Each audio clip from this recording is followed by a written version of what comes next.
Concentrate power. You're in the dog zone for an hour. Come on. You know the number. 1-900 hot dog. 1-900 hot dog.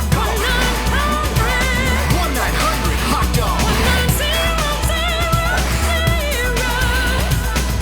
Yeah, 9,000. Welcome to the DOGGZZONE 9000, the official podcast of 1-900 Hot Dog. Before you do anything else, go subscribe to us on Patreon. Patreon.com/1900 Hot Dog. It's how you get daily articles about unthinkable, bizarre artifacts by all our genius columnists like Lydia Bug, Denard Dale, Merritt K, Alex Schmidt, Mike Drucker, and Michael Swaim, and also me, internet classic Sean Baby, but also my partner, Connecticut's only entrant for Kevin Spacey's Beef Boys of 2018. He's 2018's Kevin Spacey's Beef Boys runner-up, Robert Brockway. It's incredible I still got runner-up there. It was just number one on the podium. It was just said TBD. Like they were just going to wait. They were just going to wait. I had to stand there for like an hour and a half. Kevin Spacey took it, and I was, we all kind of saw that coming. I'm Robert Brockway. Here's a Brockway fact. Much like George Chung and Anthony Chan, the writers of Kindergarten Ninja and creators of Kangarati, I too have stolen thousands of dollars from children's educational funds. No follow-up questions. I don't have any. I was there. I helped. Our guest is an illustrator for Hardcore Gaming 101's books, the 80s Mania Wrestling game, and the illustrious 1-900 Hot Dog website. He's Rusty Shackles. Hey, guys. Thanks for having me back. I appreciate it. It's always nice to have you. I'm not sure I got the 80s Mania Wrestling game name right. I think it might have gone through a name change. It's 80s Mania Wrestling Returns is the current form. And then, like we were saying earlier, I can actually officially say now we're working on the kind of follow-up to the game, which is called Eras of Wrestling, which should be out hopefully later in the year. It's a kind of a combination of a wrestling promoter simulation and a collectible card game and different wrestlers, and there are a lot of humorous analogs to famous wrestlers and stuff like that. But people seem to really like it, and they're very excited about the eras, which will cover like different decades, so you can use different wrestlers, like a 70s version of a wrestler, an 80s version of a wrestler, and they age over time, and you see little differences. So, what's your Jake the Snake Roberts? What's his name? You got Jake the Snake? There is. He's crocodile themed. He's kind of a cross between Jake the Snake, and there was a WWF wrestler who was a crocodile hunter. He was like Bayou Billy, almost. Okay. Are you talking about that guy with the blonde flat top? His finishing move was stomping on all your limbs. I don't remember his name. It's kind of a combination of those two. And that's the thing too. Like a lot of like the analogs were kind of one-to-one, and I wanted to add more and add more to the sauce. They actually That's recently, the way to do it. Yeah, they recently introduced a character. It's like Sting in the 90s when he was, Crow Sting. The surfer guy, yeah. Oh, the Crow Sting, right. Yeah, so we kind of took that, but we kind of made him more influenced by Spawn. It came out really well. Yeah, it's trading comic book properties for comic book properties, but it made it a unique character. Constantly tripping on his cape and chains. He's only doing promos because it takes him an hour to get his fucking chains off for the wrestling matches. Today, we are talking, I'm glad you're on for this, we're talking about Kangarati, The Adventures with Kangarati. This was a 1999 kids martial arts mascot show produced by the three karate instructors who made Kindergarten Ninja, which we talked about last show. It looks like while they were making that movie with Dwight Clark, they networked with the other San Francisco 49ers, and they got Joe Montana and Ronnie Lott to help them produce.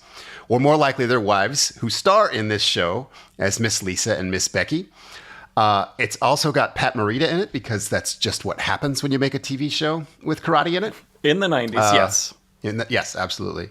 I'm reading what it says here in my notes. Pat Morita's IMDb page has got more senseis than a New Mexico strip mall at a Miami Oktoberfest, babe.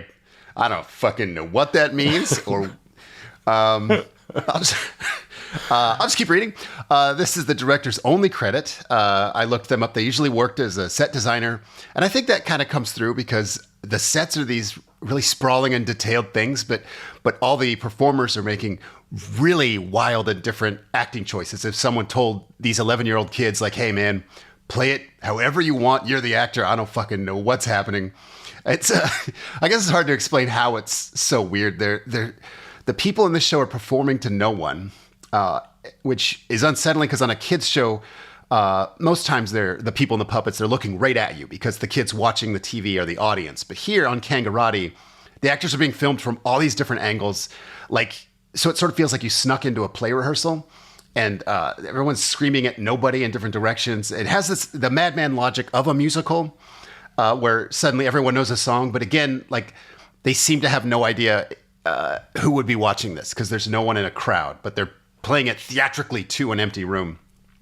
It's like we're watching some kind of hell, like an obscure Chinese hell, I guess. Yeah, I got the exact same vibe because I think a large problem of it is the world building, which is that, I mean, even if you have a couple of simple rules, like this guy is karate, everything in this world works on karate rules or whatever. Right. Then you have to go out and explore the implications of that. You can't just keep making things and then putting them all together and being like, this is my established world. Who knows how anything works? Yep. Is this we'll get into it once the show starts, but I believe this takes place inside a magic inside the mind of a magic bookstore owner in his magic bookstore, in a magic book inside a computer with a magic encyclopedia, and then within that there's a subworld loading like a subfolder of karate, and this takes place within that subfolder. That's fucking crazy. It's crazy. That's a crazy ass premise to come up. I'm trying to find any hole in your logic, and I cannot. I think that's exactly what's happening here. And has to be happening to explain everything. Yeah, and then all of these children are of course maybe one layer up and then keep dropping into this subfolder hell dimension where they become trapped by karate songs with word meanings. Right. And then none of it's on purpose, of course. I'm not trying to say he's making some outsider art. I'm saying you have to think about it. You have to. Yeah. Rusty, your kid's a teenager now, but do you remember kids programming? You've had to have seen a lot of Sesame Street type stuff. Did this resonate as fucking wrong and broken to you? It did make me flashback to, there was a couple Netflix shows like Beau on the Go, which is terrible. It's this little Canadian CG show where they try to make your child look tired by exercising them to death on the show. But yeah, I was actually kind of lucky though, because he's 13 now, and right when he was a kid was right when Daniel Tiger was on, and Daniel Tiger is kind of like a follow up to Mr. Rogers, and I still think of songs when I'm trying to get him to eat cucumbers, I'm I know the song to use from Daniel Tiger that will make you want to do that. Yeah, I agree. Daniel Tiger's a good example of a show that obviously isn't fun to watch as an adult, but you can sort of appreciate what they're doing and the thought and the craft that went into it. This is just this is not that a really big musical production for no one, for someone's idea of what a fucking baby might want.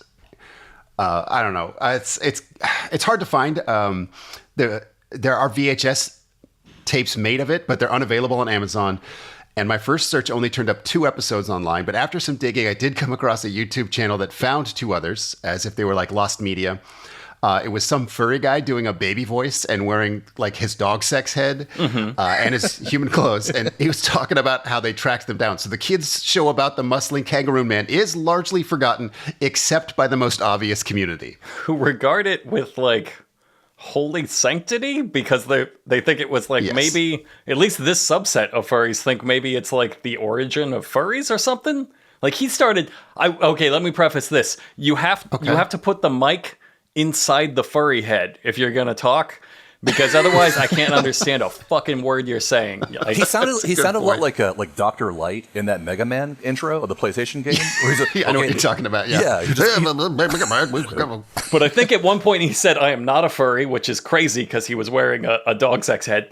And at another point he said something about how furries might recognize one of the characters' costumes in this because the guy within it was the founding furry. Yeah, I have that in my notes. There's 3 Hall of Famers involved with the show. You got Joe Montana, Ronnie Lott, and Chaco, I think his name was. The founding furry's wife. So I looked up the people who made it. It's called funschool.com, where learning is fun. No longer up. It calls to a website called hiya.com, also dead. I did take a clip of the theme song so we can learn in karate together. Here, I'll play this. This one plays sports, does karate, and teaches kids too. Let's all begin with this song. It's sung twice through. A friend, a teacher too. He'll sing with me and you. He'll show you the sports he plays.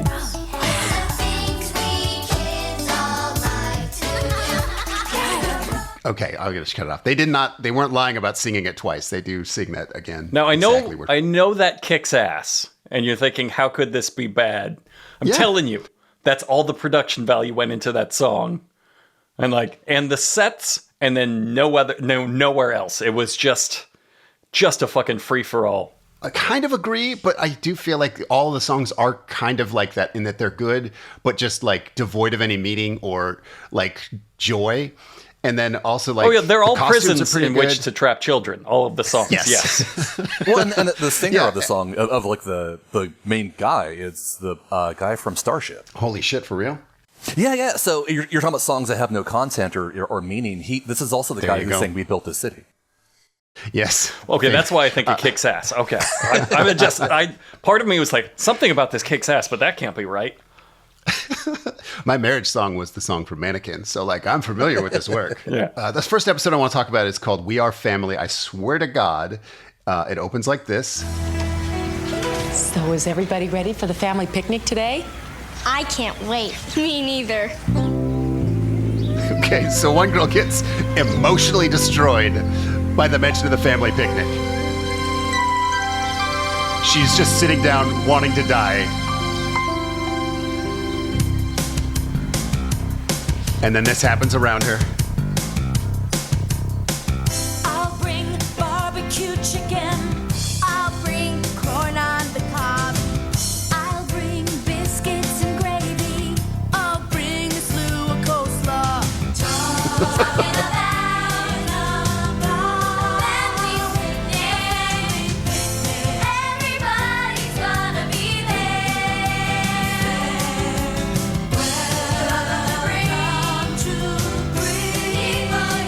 Okay, that's enough of that. So she is in the back just melting into a puddle of sadness. And then there's at least 7 cameras on these people as they spin and jump and just take turns doing their coolest trick. It's so bizarre. This is like a theme because you gave us a couple episodes to watch, and the exact same thing happens in the next episode we talk about too, which is that within seconds a child becomes clinically depressed. And everybody in the world fucking ignores them and is like, I'm going to sing a real upbeat song. And then that child actively pouts while everybody just spins and dances around them. And it's the theme of the show. Yeah, I wasn't sure if the cast was actually singing it or not because their mouths are obscured a lot of the times. It kind of felt like as a kid when I went to church and I didn't know the words of the hymns and I would look around to see people who were just kind of moving their mouths. All of the performances are like that. Except... Okay, I will say there's one high point of this show, and I don't know the whole cast names, I didn't look it up, but there is one gay child here, and he is determined that this is the Sam show. This is my fucking show. Yeah, dude. And he is just, of anybody here, he is experiencing and portraying such unbridled joy, just absolutely flying about these sets.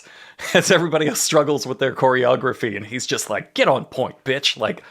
Get ready to go. You are on Sam show now. Hitting that eye line. So this girl she pouts the entire song, and everyone else is breaking up into these twirling joy formations. And then she stops everyone's fun to sing her shitty part. I took a clip of this too.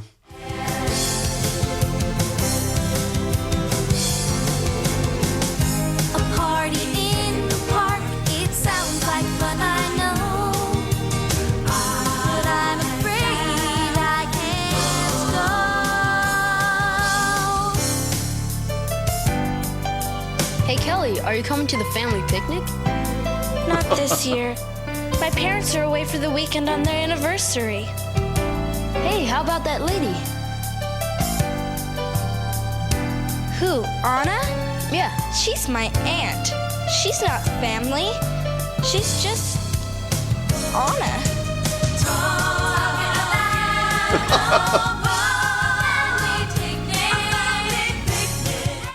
Anna is fucking devastated by that. I hate to say this too, but like it is hilarious. The entire sequence, like she breaks her heart and storms off. Yeah. My note here is ha ha ha ha ha. Eat shit, Anna. She just like if okay. First, crazy that this is the premise for like the lesson of a show is that children don't think ants are family. Like that's not right. You don't need to address that. Nobody thinks that. Like that's not a thing. That's not Yep. a common misconception amongst 90s children. I was one. They don't think that. Secondly, like the adult is supposed to like maybe you kind of frown and shake your head or you're like kids or whatever. The adult isn't supposed to like just act like their heart has been broken and then flee the set. She gets up and screams, fleeing the set like, "My God, I can't believe she said that." Didn't take it well. Like, Anna, you should be stronger than this. Like, I know that sucks, but this episode should be like a lesson for Anna, and like, you cannot take the shit kids say seriously. Right. It can't have been the first time she heard this, right? Like, it's a weird thing to get surprised by, but she doesn't take it well, you're right. So now two people are pouting while this just happiness assembly happens. I also really liked how she sings, like, "I can't go to the picnic." And then this fucking kid walks up to her while the same song is still going. Is like, "Hey, are you coming to the picnic?" Like, the people in the universe can't hear the songs. I don't understand musical rules, but like these seem weirder than normal. See, I read that as like, somebody's got to address this because she's making it everyone's problem. Like the Okay. song is Yeah, going, maybe we're you're all right. we're all dancing, and then she busts in to sing like, "Everybody pay attention to me, I got problems." The kid's like, "Huh? Hey, do you got problems?" Okay, you're being generous, but I'll accept it. But that's the drama of the show. Do ants count as family? That's the lesson. That's the lesson of the whole show. The whole show. When there's nothing more, I want you to understand there truly is nothing more. There's no nuance that gets added to this. It is just the same point being hit over and over. And Kelly is really laying on her sadness stick. She's just kind of desperate for anyone to ask her why she's so sad. Even though we're covered it, her parents are out of town. They're not dead or anything. They're just like not here this weekend. And finally, Ronnie Lott's wife comes up and she asks, and it's so stupid. I took a clip of it. What's the matter, sweetheart? Oh, nothing. Really, I'm fine, I guess. Is it the picnic? You know it's for everyone. That's right, everyone. Right, kids? That's right. No, it's not. It's for families. Mine's not here. But do you know the real meaning of the word family? Sure. It's Mom, Dad, and me. Maybe there's another definition for that word. Where do you think we can find that information?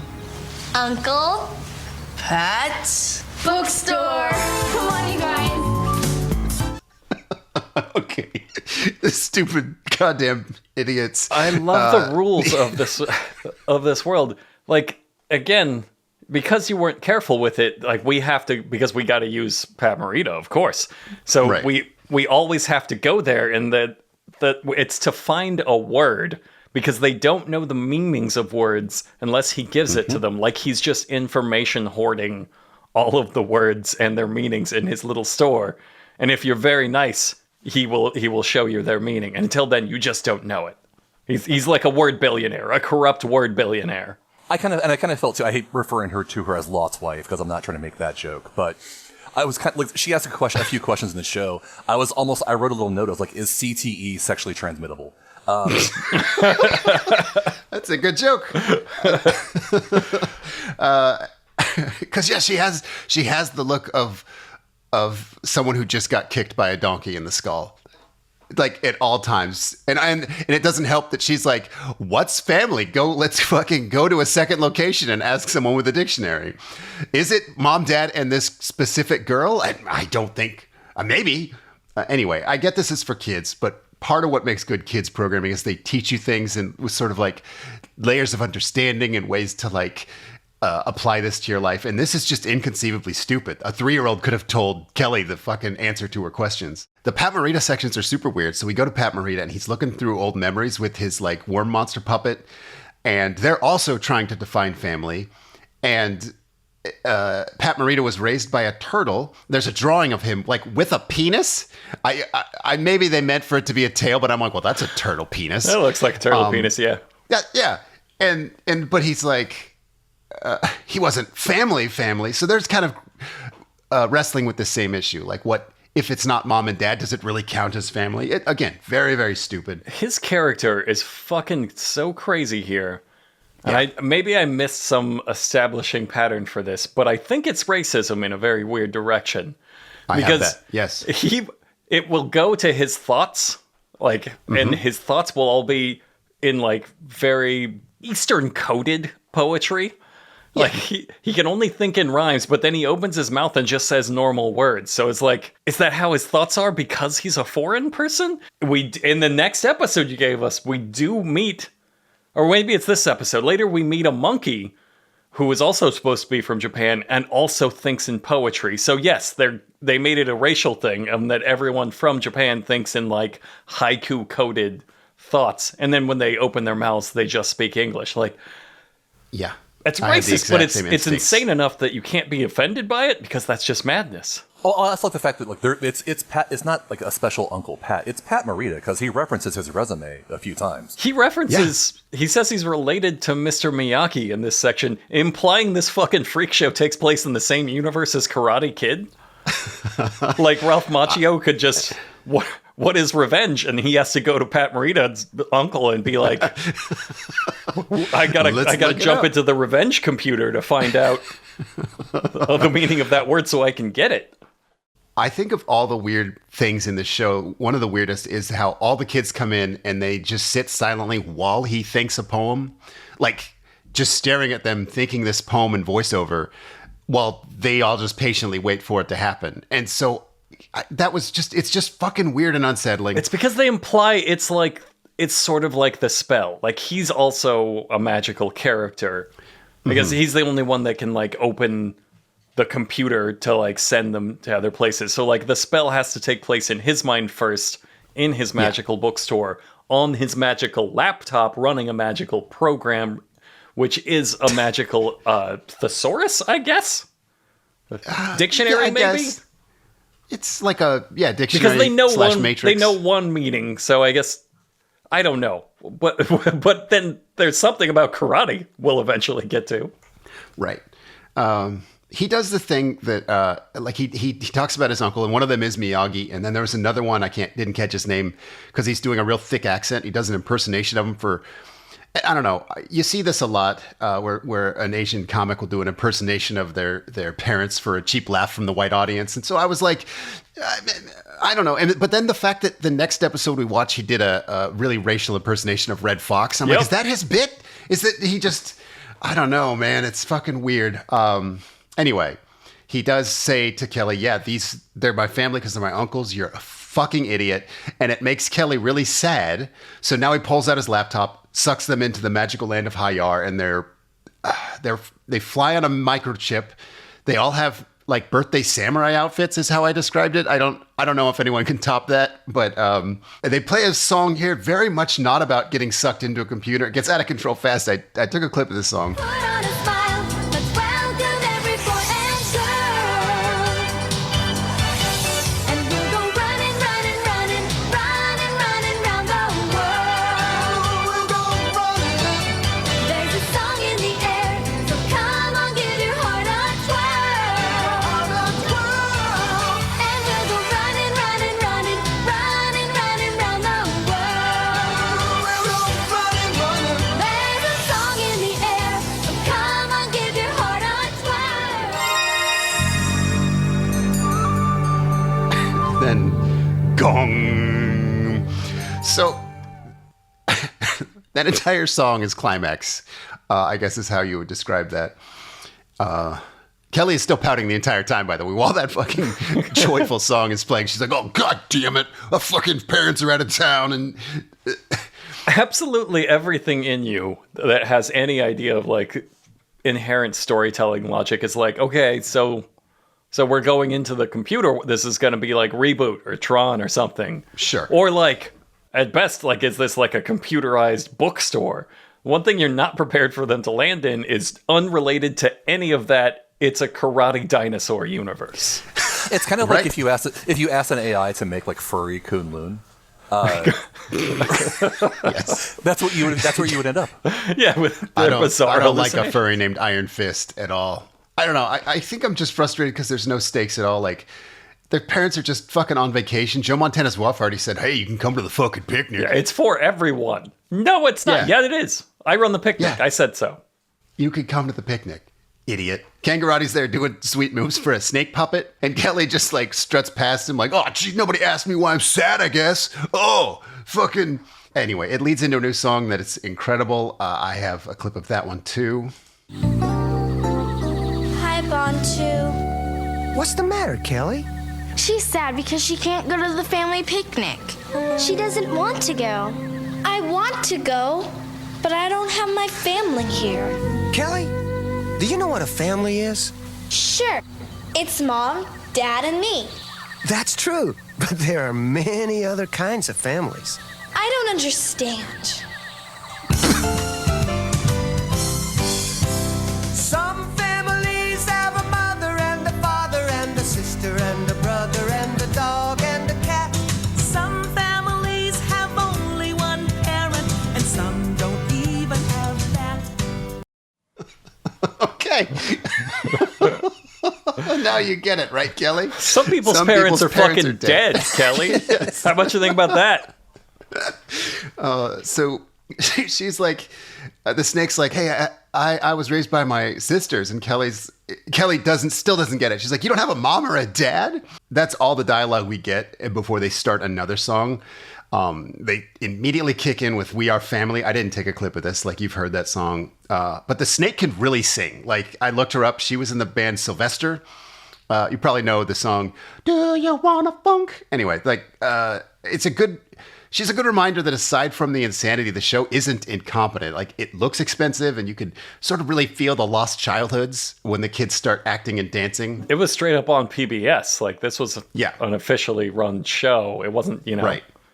pre-YouTube VHS only or whatever. Like, they really scammed some money out of the show. They really used those 49ers connections to just scam the shit out of the Dare Fund, out of everything.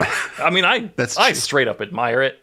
You appreciate a nice scam? I do. Like, a good scheme. You got, I don't know, probably not millions, but more than you should have out of this. It's wonderful. Yeah. And it's for they made this for fucking Minotaur babies. Like, there's not an audience that needs to know. Yeah, these imagine facts. Being like, their connection is that they were karate instructors.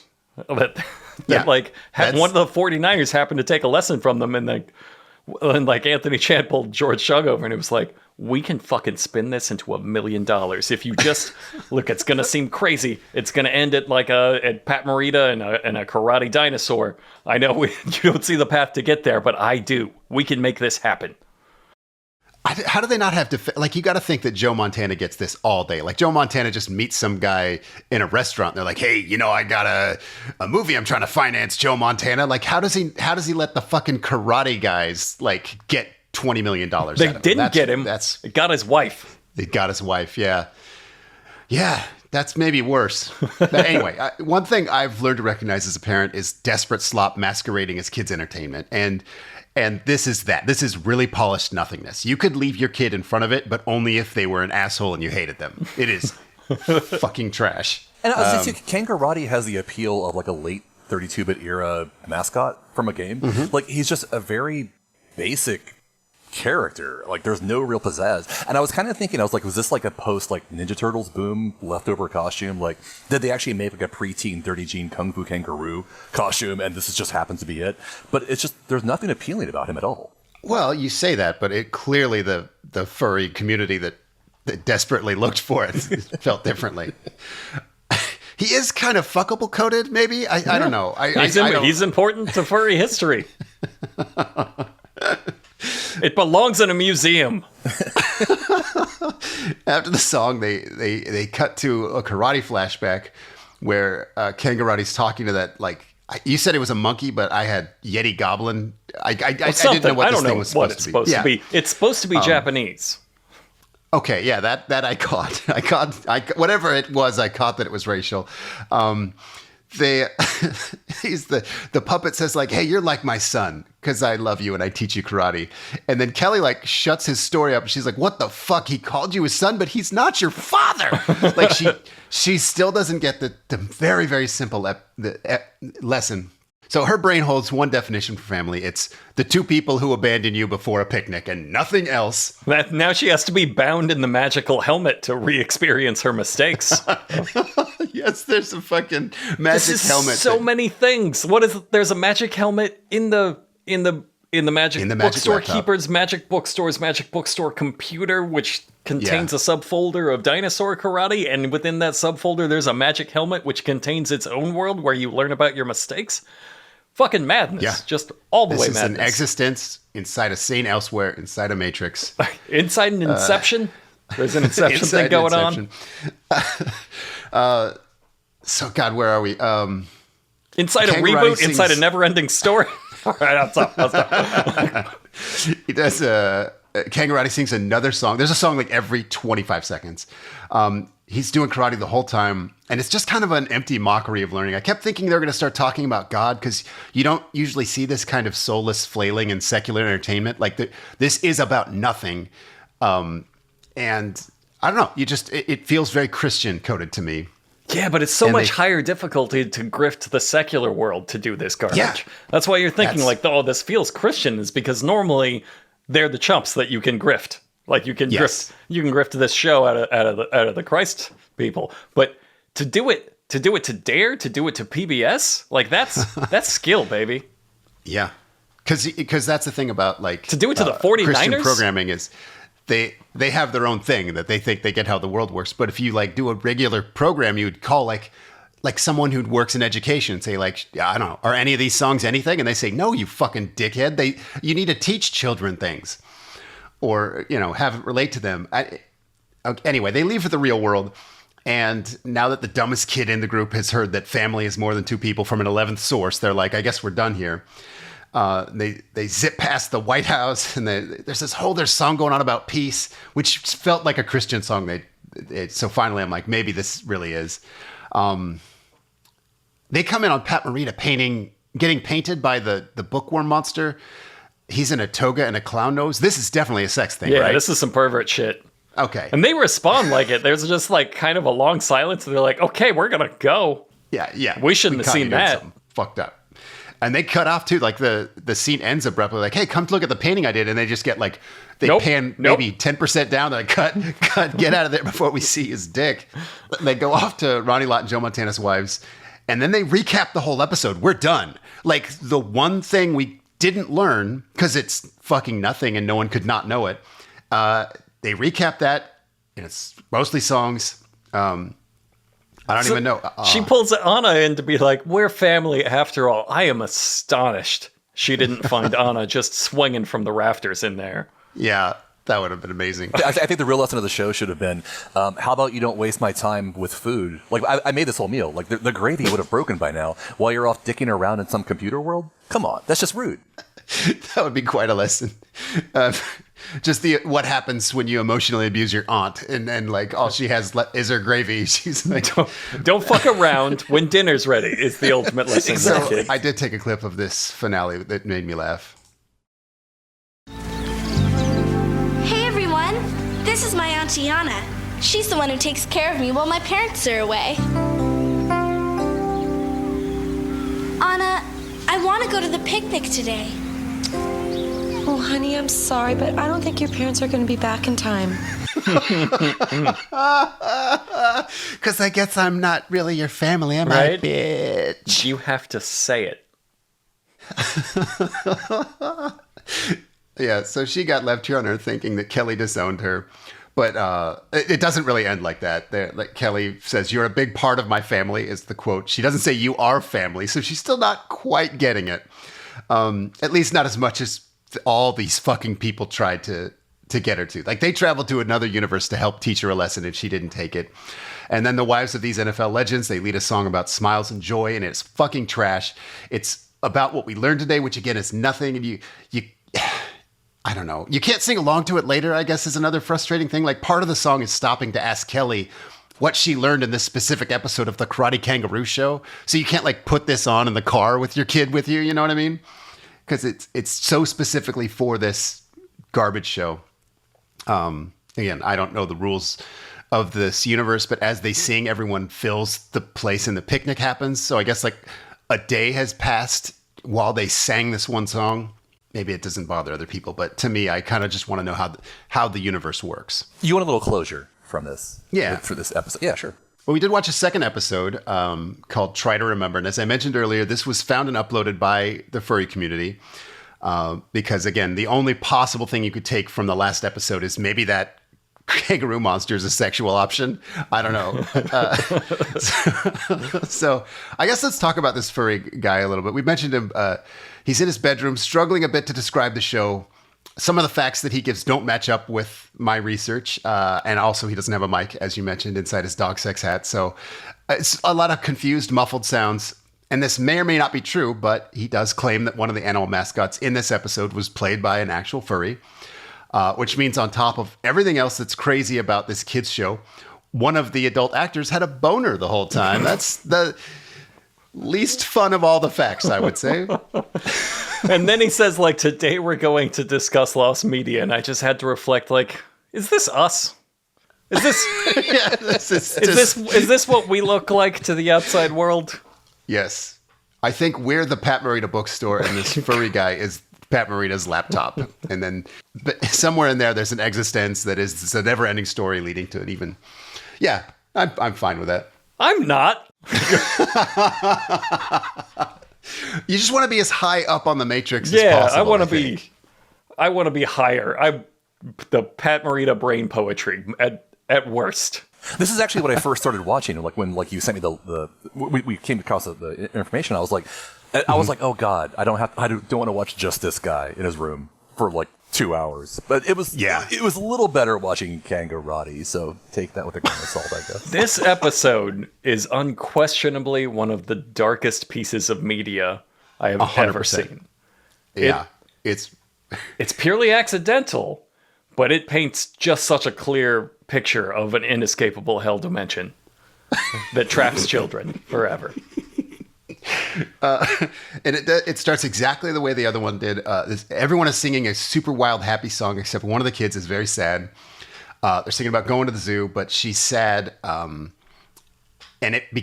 she's so sad it becomes a part of the song. I took a clip of this. Let me find it. Zoom, zoom, zoom to the zoo. So much to see, so much to do. Zoom, zoom, zoom to the zoo. You go on, I feel kind of blue.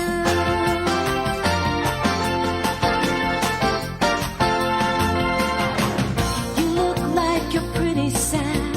I'm sorry that you're feeling down. A special field trip with your friends might help to take away that frown. Yeah, don't ask her what's wrong. We can count the zebra stripes, eat while the penguins play. Watch those lions lying around. Say you'll come, okay? Zoom, zoom, zoom to the zoo. So much to see, so much to do. Zoom, zoom, zoom to the zoo. Sorry, I'm too sad to go with you. Sarah's just too sad for the zoo.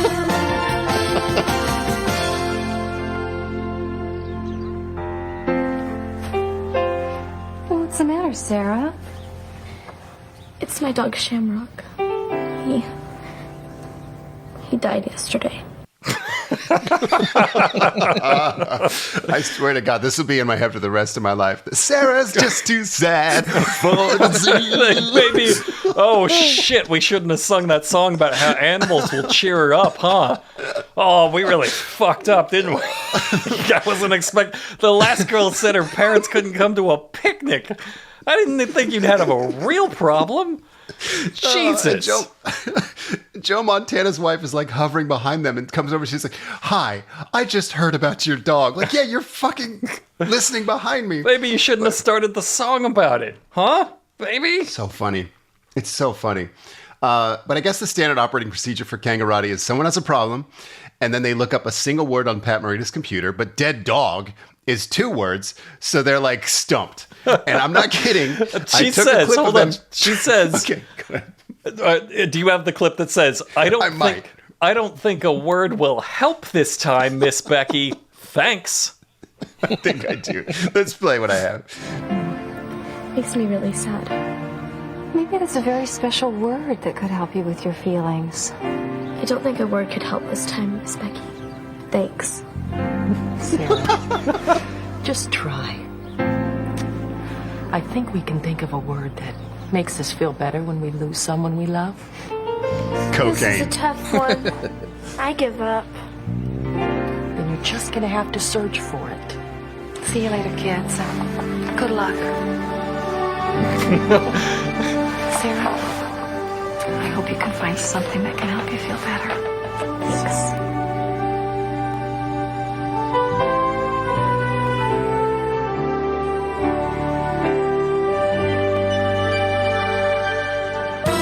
There's our favorite piggy.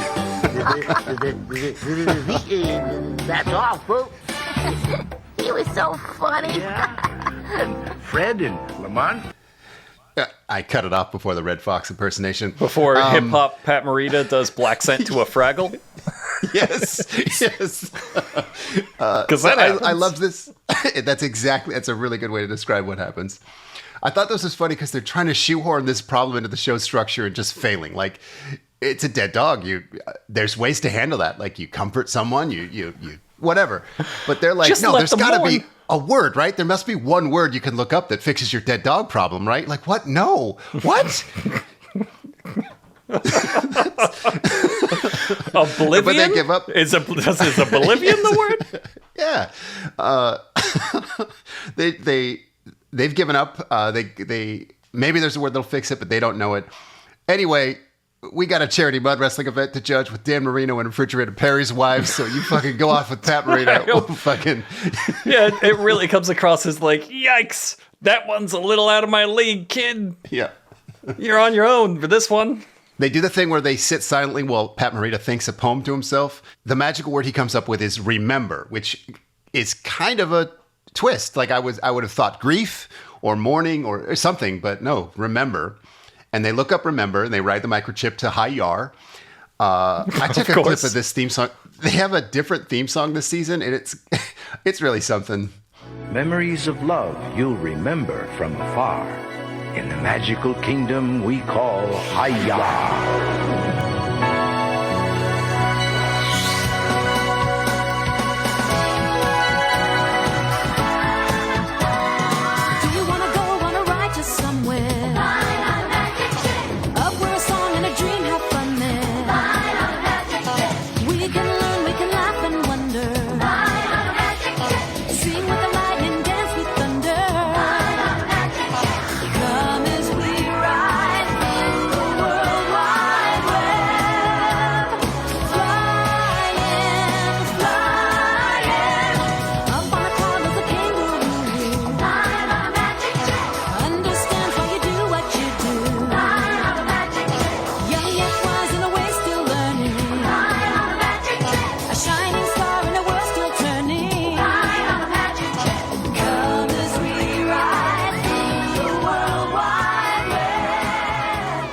Okay. Why are you flying through the World Wide Web? This has nothing to do with computers. Well, it's weird. It's weird too because I kind of like I missed the optimism of the internet before it became like a sad maze of social media anger and spreadsheets and invoices. That's my life on the internet now. So it's like, man, this is a nice view of what the internet could be. Yeah, I like a crazy magic lane. It never was. Right. They don't say anything informative about computers. Kids, you're gonna love the internet, and there's magic rabbits and shit can now. Fly through the World Wide Web to a dinosaur karate kingdom where we learn about how to deal with our dead dog. Like, I guess that's a good picture of the internet. I kind of just like the earlier transition from she's talking about her dead dog, and the context for Pat Morita is to talk about when he was on Sanford and Son. Oh, you got a dead dog? Great. Hey, I was on Chew. Yeah, I miss stuff too, like being on Sanford Son. Also, I was on Happy Days. I mentioned that in my song. Yeah. I miss that. I miss that more than you miss your fucking dog, sweetie. It's a good way to describe it. This is like the way we pictured the future of the internet in the dawn of the internet, like a retrofuturism of the internet. You can forget about your dead dog down there flying. They really tried to explain the show in that song too, which I appreciated. That like, okay, we're flying to see a kangaroo in the clouds who knows words. Whenever you try to explain it, it only makes you appreciate just how fucking crazy it is. Like, yeah, yes. I guess you are doing all of that. I guess Kangarati doesn't know the structure of his own show because he sees the kids. He's like, fuck yeah, the kids. Hey, guys, that's happening. But Sarah just like snubs him, like just walks past him to pout. And again, it keeps happening to him, but he just keeps thinking like, no, this time the kids will be happy to be here. And then for the third time this episode, she tells an adult that her dog died. What word are we doing today? Is it jet ski? I hope it's jet ski. Oh, it's dead dog, sweetie. That's 2 words. We can't do it. But no, he's on board with the remember. He's like, okay, I try to remember your dead dog. Here's a song about it. It's called Remember Me With Your Heart. I didn't clip it. Fuck this song and it's Black Soul. I love that the song does not win her over or help in any way. She starts the song out sad. She waits out the song because he's just going to sing it at her. Mm-hmm. And she ends the song exactly as sad. Exactly as sad. There's like some gross cats or groundhog puppets that pop out here. Yeah, I don't like them. I don't like them at all. I think they're eating the negative energy. Like, I can't read their expressions or body language, but it felt like they were feeding while this girl was sad. I don't like how low cut their shirts are. Like, that's not real necessary. The other thing in the background, there's like a weird like Mozart penis monster statue. Yes, it's just such a bizarre dimension to find yourself in. And like this one traps her. She goes out of Kangarati's song exactly as sad. She comes up to the weird cats and the cat starts singing at her and she's like starts joining into the dance moves, but it's still exactly as sad. Like she's dancing with a super sad face like she's been caught in a Moonwalker super move. It's just waiting to explode. Just has to spin up into her place and will die at the end of it. That's exactly what it looked like. Yes. They're paired off at ragtime dancing and she can't control it. She's stuck in this body while at ragtime dances. It's so dark. And then after the song, Kangarati tells her about his buddy Tackle Bear. And they used to have a friend named Chaka. And this was, according to the creep who uploaded it, was the actual furry. Was the original furry. Yes, the proto furry. Maybe we should take a second to talk about the other spin-off of this show, other than Kink, because it did have a CD-ROM game. It was a full-motion video game. You start it, you get like a video of Kangarati telling you you're special and you have talent, or maybe not. And then you click on Ronnie Lott's wife, but like she's not like walking around or idling. She is like frozen in time. It looks like someone cut a photo of her out with scissors and like glued it. Like it looks painful. It looks like she's trapped in the Phantom Zone. All of them do. They're like it's the courtyard. It's the same courtyard from the show where all of this, the introductory scenes take place. And there's several there's the other lady, the other football lady, and like a couple of kids there, and they're all just frozen in time until you interact with them. And like, it really drives home, like, okay, in game design, you have to give them an idle animation, or else it's hell. You've created hell. Yes, it looks like hell. And then you click them and they read a cue card at you. The games are like, it looks like Flash games someone threw together in a weekend, but long before we had good tools to do that, so they were fucking trash. It looked like you're about to click Osama bin Laden for a chance at an iPod. And Chris's game. Chris is like, I love soccer. Let's play a game where she plays goalie and you click the ball to shoot it at her. She's the worst. She can't fucking. She's the worst fucking goalie in history. At one point, the player starts firing the balls directly at her head, very sarcastically, and she just leaps out of the way each time, like because this is hell. When I was watching this, a Steam notification popped up, and I was worried she was going to fly off the screen. She's just trapped.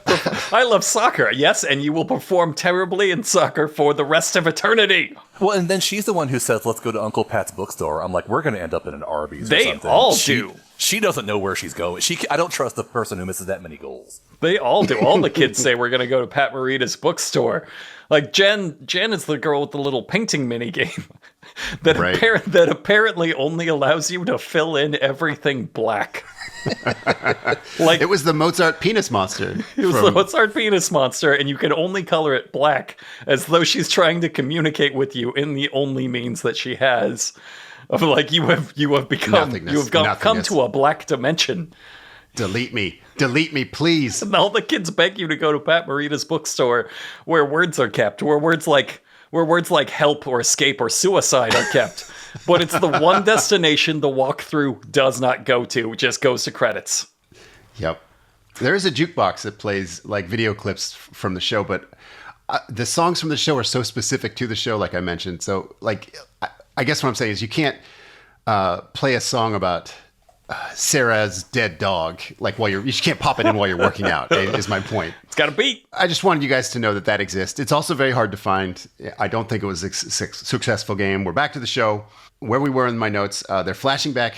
They're playing a real sad game of catch with Chaka. Well, no, not with Chaka. They're like, remember how Chaka used to catch? And they're like, yeah, man. Oh, he was the best. It's like these people don't know anything about how humans interact. Also, it doesn't comfort the child to be like, I know what you're going through. Your dog died. I once had a grade school friend move away. I used to be on Sanford and Son. Yeah. Nobody knows. Nobody here has lost anybody. She's like the first person to lose anyone. Oh, you lost your child? I was on MASH. I don't know if you knew that. And I'm not anymore, is the thing. Right. Also, my buddy Chaka, he wore the costume. We didn't have to pay him. This is an acting gig for me, but for him, it was a sexual thing. He gives her the motorcycle helmet, and it plays the fucking song from 2 songs ago, and then she gets the dog's memories. Like, some of the scenes are specifically shot from the dog's POV. The memories of her dead dog injected into her brain via magic helmet in Dinosaur Karate Land. I just feel like they should have called one child psychologist and said, hey, do you think this would be good therapy for a kid who lost their dog to get their dog's memories blasted into their head by a helmet? On the day they lost him. She's implying that this all happened today, and everybody's like, hey, you can't grieve. You can't grieve for a day. Right. You can't sit out one song. I think they have to have child psychologists on set now, but I'm sure like he was probably just like, hey, here's some 50-yard line tickets. And they were like, yeah, whatever, do whatever you want, Joe. In the 90s, you could have a furry. They're like, we don't have a child psychology, but we do have a pervert. Good enough. Go long. Here you go. So, God, it's maybe like 15 seconds before they start a new song, and this one, it's just a spin-kicking song, and a gospel choir comes in. It's a full shrieking worship song about her dead dog. Yeah, it is once again way too much. Forcing her into the number despite her plain sadness. She's sad again for the song and is forced to dance to it. Like, song and dance are clearly a weapon in this universe, and Kangarati is deploying it against children to suppress their emotions. Like, you change just a few filters on this, and it's like a French art film. Or a Michael Jackson video game. To wrap up, she got 3 songs about remembering her dead dog sang to her, and she was forced to dance within those songs. A magic helmet that gave her its memories, the dog. Goodbye. That's it. That's they're back to the regular world. That's it. Another weird detail. Maybe I'm crazy for noticing this, but on the way back, they have bike helmets now. It's I guess it's a risky landing coming back from the land of Hayar. I don't know why. You can't die in the land of Hayar. We've seen Becky frozen in time. We know what happens to people there. But back in the real world, if you die in Hayar, you die in real life. 100%. 100%. There's another song about remembering, which is fucking 6. Someone wrote 6 songs about remembering a dead dog for this, and they're bad. Okay, but they're not bad like it's somebody's first song. Like, they were clearly written and performed by people who had talent, and before this, probably dreams. And you can feel that tragedy, like that loss of hope. Let me put it this way. Like, you don't write a song about remembering your dead dog, I'm a karate kangaroo, and think, oh, this will lead to something.